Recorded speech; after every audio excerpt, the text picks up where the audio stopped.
But really, really good football game, too. Pretty good college football teams playing, and a lot of excitement for everybody. The crowd was unbelievable again. The support, the crowd, students, the game day atmosphere here is better now than it ever has been since I came here in 1986. This is 3 or 4 games in a row where it's just been fantastic out there. Really loud.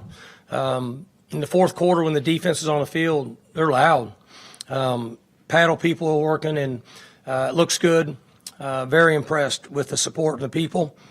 We played a really good game other than giving up 4 or 5 big pass plays. Now, the issue with him is he scrambles around. It's tough to cover for an extended period of time. But for the most part, we wanted to take away their ability to run the football. That's what they do best, and we did, right? 30 carries for 90 yards, so we held them to 3 yards a carry. And they had one pretty long run, which I know they all count, but overall, if you just take the number of attempts without that one in the yards per game, we got them in good situations the majority of the game. Brian did a really good job in the middle of the third quarter. We made an adjustment in the way we were playing their empty set and a couple things that we needed to do to activate number 30 to become a pass rusher, which we had to do on the run, and it worked for us. So I was proud of them for that and the adjustments. Offensively, we made a couple run adjustments in the fourth quarter, some things that we felt like would help us. Up front, we covered guys up. We're starting to cover guys up and not have guys run loose. We're 38 for 218, so 5-point-something yards per carry, which is really good. Very, very good penalty-wise, very disciplined team, right? 3 penalties for 12 yards. Third downs, we weren't at 50%. We were around 40-ish, not bad. 0 for 2 for them on fourth downs, which is really good. And they haven't given up many yards at all on kick return. Throughout the year, the amount of yards they'd given up versus a kick return team had been almost none. And we were good today. We had 2 really good returns. So Coach Waz, they did a good job. Our return guys did a good job. We were good in special teams. We won the turnover battle. We won the hidden yards battle. And we were able to rush the football. So you do that, you end up having a good game. Told the players that they need to enjoy this tonight and tomorrow. They got to come back Monday and go to work. It's the same old, same old. West Virginia doesn't make a difference to them what we did. So we got to enjoy it and then come back and go to work and move forward. So I was very proud of them. I thought the coaches coached well. I thought they had good game plans. I thought the players listened on the sideline. They were able to listen, absorb information, take it back to the field and execute it. Those are things we talk about all the time. So they were very good in that area. So it was a good win. Proud of the guys, proud of the coaches. Worked out well for us. Now we got to move forward. Mike, you mentioned the adjustments that Brian made there in the middle of the third quarter. Was this kind of a notable moment sort of in his development as a coach at this level? Brian's had answers throughout the season. As I tell you guys, and I tell the coaches this, I told you, I just want you to have answers during the game. I know the other team might try to counter you, which they should, but if there's an issue, I need it to get fixed, and you need to have answers for it. So I don't get beat by the same thing over and over and over and over and over. And he came up with answers. He's always had answers, but you still got to get it to the players and get it on the field and get it executed, all while everything's moving fast. So he has had answers this year, and he had answers today. That's a difficult team to defend based on all the stuff they do with ineligible receivers. It's difficult. And I know people say, well, it shouldn't be, but it is. With what they do is tough, because not only do they hide eligible and ineligible receivers, tight ends and such, but then they run triple option concept off of it. So then you have to be sound in all of it, and all while watching play action pass. Then you have to keep an eye on the quarterback. He's the fastest player on their team. So there's a lot going on with that guy. But overall, we hung in there and made a few plays and were able to win the game. Mike, on the 5 long touchdowns, how many of those were the result of confusion off their alignment? 2 of the 5. They got us twice. They shouldn't have got us twice on one. The other ones, were scrambles, and he was running around and they throw it up down there. And that's the issues you have with those type of quarterbacks. So twice they got us with the eligible, ineligible concept. Mike, when you think about just the evolution of this team from those two losses, South Alabama and Iowa State, you talked earlier this week about simplifying, erasing instead of adding. Is that sort of the biggest reason why you guys have been able to emerge this way? Is it guys understanding more, talking about adjustments and players being able to take it on the field? What do you strike that up to? Well, so there's two things. In South Alabama, we coached poorly and we played poorly. So you have to be able to look in the mirror and say, our coaching was awful in that game, which didn't allow our players to play good because we didn't give them a chance. We couldn't even get him in the starting gate. So we have to identify that and say, okay, we were bad, and then tell the players we were bad. We apologize. Let's start over. Give us a chance, and then we'll start to migrate in the direction we need to be on both sides of the ball scheme-wise, and that's what we've done. You guys have seen us. The week before the Iowa State game, I told you guys I thought that we felt pretty good about what we're doing, rushing the ball now. We're going to stick with it, and we're going to continue to do it. We think that's who we are, and that's what we've done the last month in practice and in these games.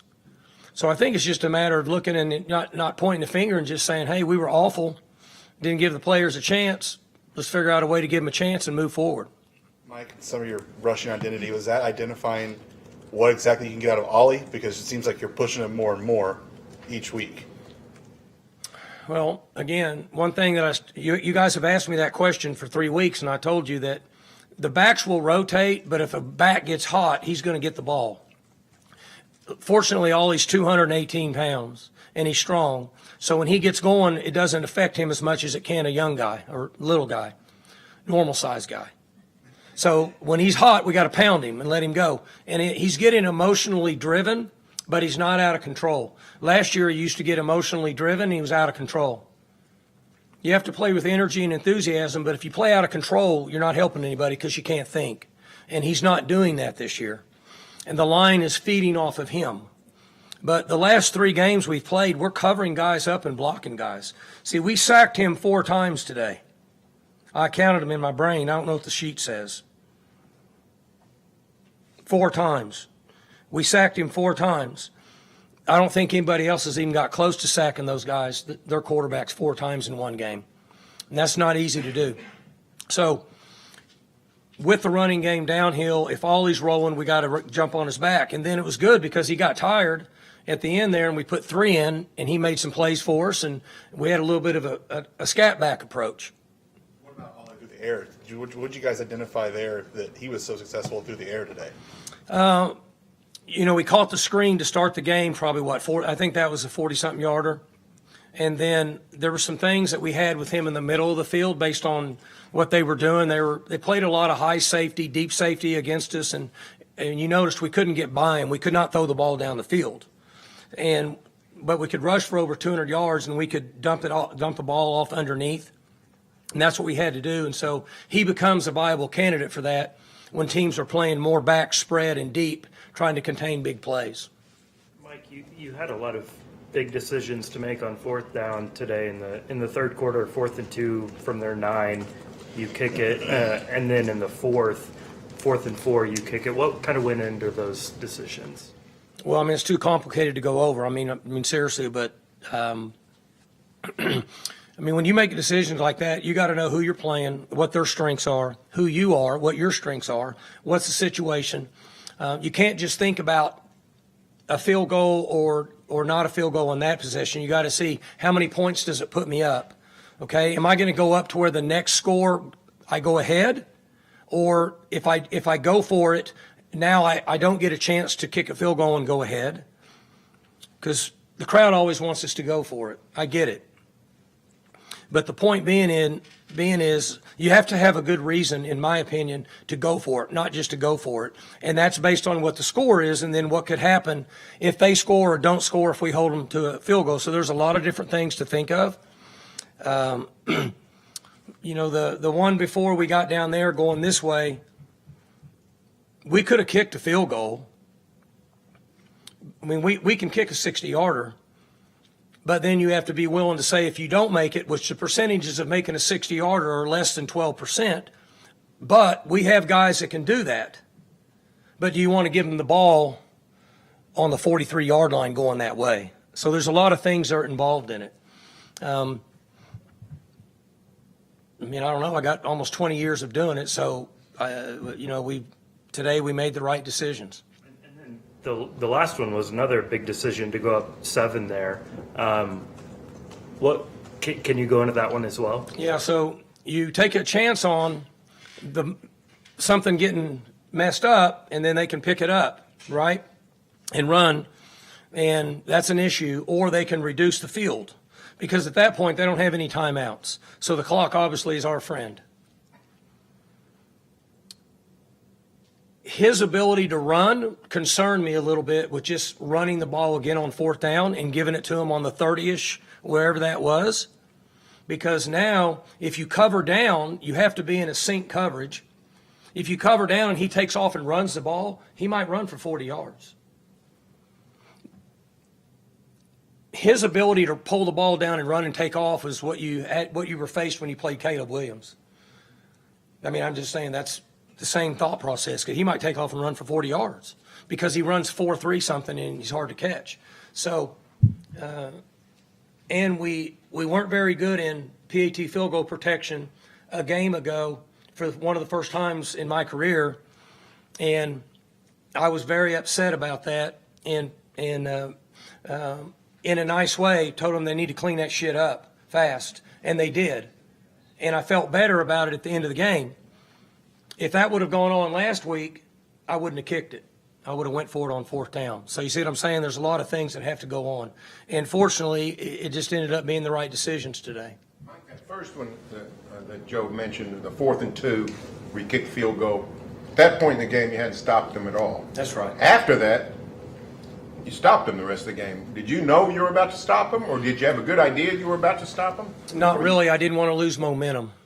We had momentum at that time. That knocked it to a 1-score game.